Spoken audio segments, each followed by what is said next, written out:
welcome back to Chaos and Crime with Tiff. And today I'm wanting to touch on a case that has really weighed heavy on my heart. I have done so much research on this case. I have wrote everyone I can think of. I've wrote Nancy Grace, and I just don't understand why this person is still missing and why their family still don't have answers.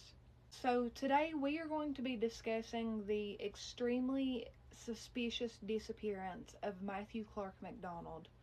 Matthew is from California, Pennsylvania, and he went missing on March the 9th of 2023. So on the morning of March the 9th, Matthew went to work.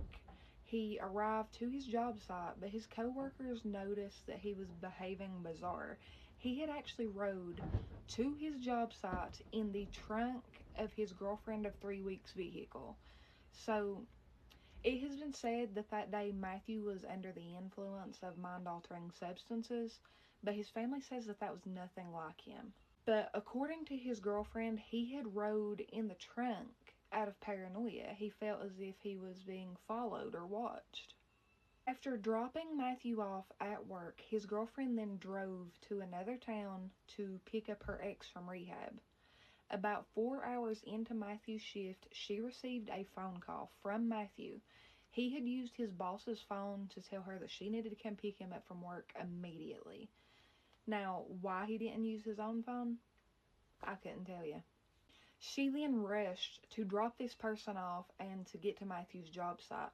She was actually pulled over by the authorities on her way and issued a speeding ticket. After arriving to the job site, Matthew then went around to the passenger side of her vehicle, got in, and laid the seat all the way back. They were on their way home, but Matthew asked her to take a different route home this time. A route that they typically did not take, which would lead you through the House Cemetery and Long Branch Borough. Once they got to the cemetery, Matthew realized that he had accidentally taken his boss's phone and left his own phone back at the job site.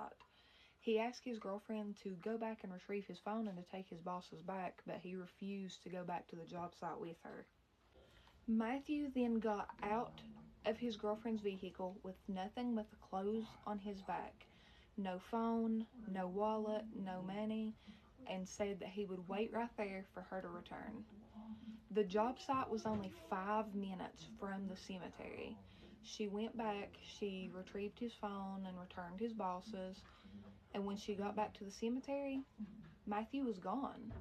She started calling out his name and searching all over for him, but he was nowhere to be found.